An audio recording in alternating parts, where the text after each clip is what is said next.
Well, the architecture is continued. The user sees what happens on the workstation. This happens on the network. This can be anything here. We have a picture with the cloud as well. Yeah, later on. Yeah, later on. Yeah. I'll get back to that. We're going to measure what the user sees here, and that's the important part. We are not bothered by the clock drift or anything that happens in the connection between, because we're actually looking at the screen what the user sees. That's what we get. So when there's a cloud and there isn't a bad connection or it's slow or there's Amazon having a downtime, you will notice. It's not just the server you see. A few years ago, Ruben did a presentation. You can still download it. So did I. Watch it. And there were a few questions, a few things mentioned, which have changed since that version. So if you've tried it earlier, you've seen it, you've used it, things have changed. Well, first of all, the performance counters are now collected. In the earlier versions, there wasn't. So that's why I want to mention it. .NET Framework are upgraded, which is not that important, but it uses the standard .NET Framework. So yeah, when it's XP, it just uses .NET Framework 2. It uses .NET Framework 3.5, so it's just the regular things. It has true client-side testing, which it didn't have, and yes, you can launch multiple sessions at the same time from one load balance. There was a question in 2006, so I wanted to repeat it. And yes, it has a SQL data store, so it doesn't just store it in a local XML file, which it can do. So you don't need a complete backend, but it can store all the results, your performance metrics, user actions. You can store it in a SQL server. Only it's on request because we're still testing it. We've tested it like for 6-7 months. We'll be releasing it, but it's not yet officially released. But it's there. There is the free version up to 15 users. If you test it and you think, oh, it would be awesome if this feature would be in, just let us know. I promise it will be in. But we're listening to your suggestions and we'll take them to the development. Yeah. And perhaps at the next forum we can present. Yeah. The next. We wanted to give some examples.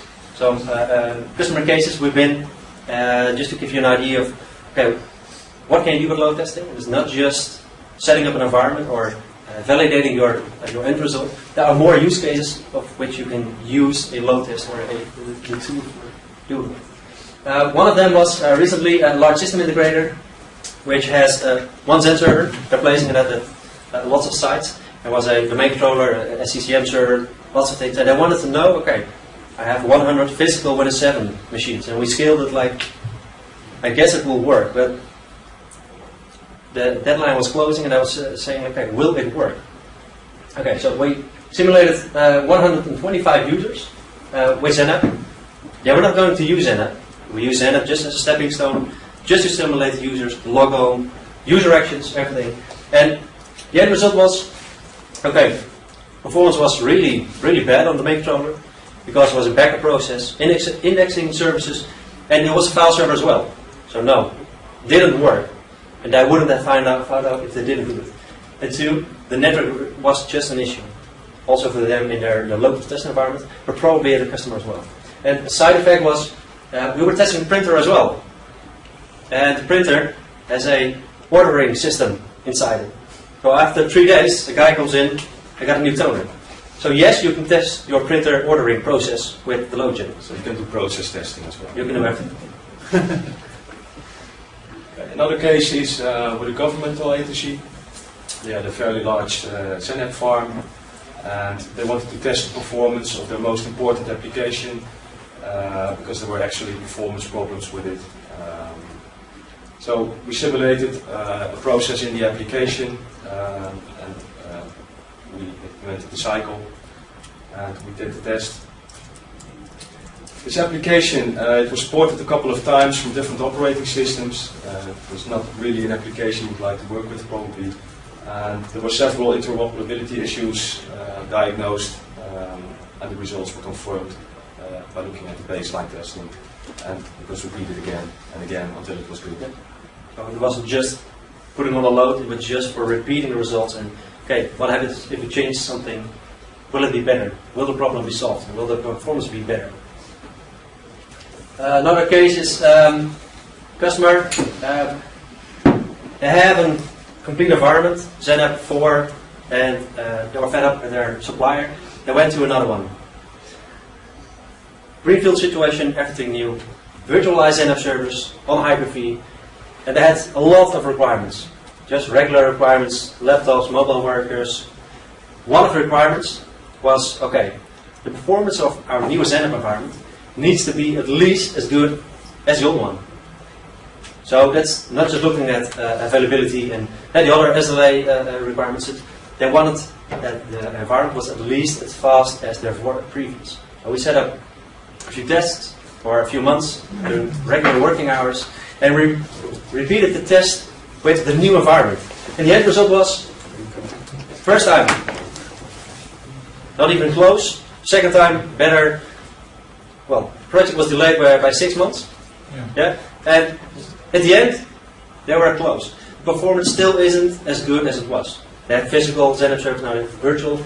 Don't know if that's a problem, but the performance wasn't any better. Okay, probably more stable, and there were more. The supplier was better, but the end result was different. So when you're doing a project with a migration, this is one of the qualities you can look at. Is the performance good enough, or at least equal? Another case we did is an insurance company. They had physical terminal servers, server 2008, and they were targeting 100 concurrent users per server. They saw that in the benchmark somewhere. They thought we could do that. And we set up a test, simulated Bezier using actions, slowly increasing the load. And the results were that we could handle a certain number of users on a 30-bit environment, and we could convince the management that using a 64-bit environment, we could host more concurrent users. And usually, in the cases I see, management doesn't really care. You know, if it's 32-bit, 64-bit, I don't care. But here there's a clear case that there are differences between them, and that we can handle a lot more users on a 64-bit environment. And a typical case of an architect looking at a benchmark, like, okay, I just read here, 100 users per service easily on my hardware, and well, he got 45. So that was a nice result for him. Last one, with a customer, Care Institute, Server 2003, Zenap, and they have Internet Explorer 6, and they wanted to upgrade to Internet Explorer 8. Okay, that's possible. You need it. Most websites don't support EA6 anymore. But what's the impact? Because they're having like 1,500 active users, and they need to get this 1,500 users. And the farm was skilled for 1,700. So there was space left, but not much. So we did a load test, comparing it, and well, okay, Internet Explorer 8 is faster for the websites, but the concurrent user per server decreased from 35 to 30. So the end result was, you can't. If you upgrade your Internet Explorer, your farm can't handle all your users, or your high availability is gone. There are no servers left. One dies, we're finished. So in the end, the management decided to invest in research and hardware. So we're doing a project, implementing virtualized servers. If we haven't done this, they would have implemented Internet Explorer 8, performance would go down, and there were problems. And why? No one knows. We upgraded an Internet Explorer. Is that causing a problem? I don't know. We can't prove. Now we can. So it was a good decision to test it. So when we're looking, these are the results from one of the tests. These are the computational performance, just regular performance metrics. We're increasing users, CPU goes up, memory goes up, available memory goes down, regular charge, just regular performance, and this is the impact on your environment. But when we're looking at the perceived performance of the user actions, these are the results. So when processing power goes up, what does it do for my response times? They increase as well. You can see here, it's getting worse and worse. Whether it's good or bad, poor, well, there are some benchmarks about that. I just presented this morning how you can validate when it's good, bad, or unacceptable. But you can see here, it has an impact. And when you want to set the thresholds, that's up to you. When is it acceptable? You can decide, or you can do a test session. But you can see it. So you can visualize the impact of performance, the load on the disk versus user actions. So, Demo the part. I'm going to check if we can do it. we're going to try. So we have two laptops. On this laptop there are two 2008 servers. Having a little This is the domain controller. each other. Just see if I can ping you. Yeah. Cool. I can. Resolution is what?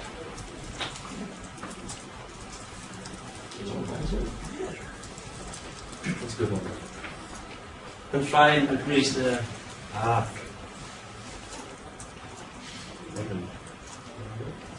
Sounds funny.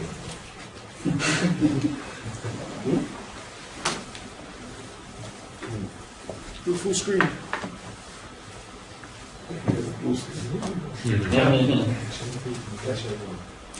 No Zenab server. Oh, there it is. Okay. That was a design data check. Don't it? If it doesn't work, I recorded videos, so probably it's going to. Okay. We've talked about user actions. It can simulate the user actions, but in order to simulate it, you need a scenario, which you need to discuss with the customer. Which applications are you using?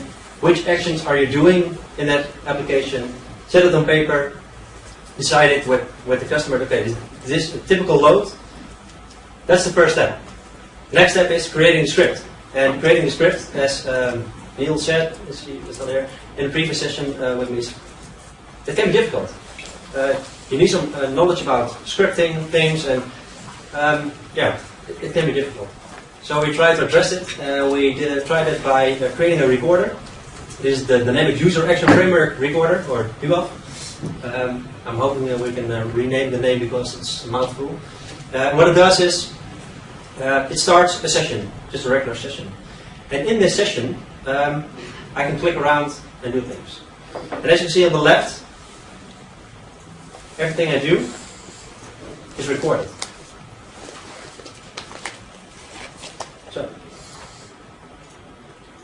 So all I have to do is, when I create a script, is do my user actions, take these user actions, yes.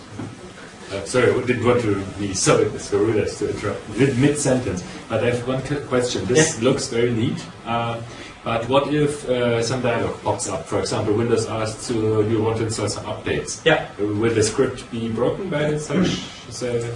Depends on the intelligence you are building in your script. So, yeah, the difficult thing about the testing always remain is how to make a test that you can reuse and keep on reusing. Yeah, that's the critical part. Yeah, it is and will remain the one of the most difficult things. You will probably not get it right the first time. No. You do it, you test it, it's good. Then you start the first test, and then the Windows Update pop-up comes up, whatever. Yeah. And then you have to accommodate for it. And you will see that several times before it's 100% correct. But you can, if you want, the things I just recorded, I want to show you, you can place it in, where is it? Here. In a script. Just a regular script file. Didn't remove the last one. It's just a regular scripting language. It's based on VisualBasic.net, only a bit different. If you want, you can create anything here. So even the logic, like, okay, what if a Windows Update pops up during a mid-session? You can build it in. That's probably really difficult to accommodate all types of scenarios that can happen. So Windows Update, you know they're coming once in a while. So you can look at the right side and accommodate for it. But you can not everything. To do these things, so you need to prepare the environment for it. If something unexpected happens during a load test, a screenshot is recorded. Yeah. So it makes it somewhat easy to see what exactly went wrong.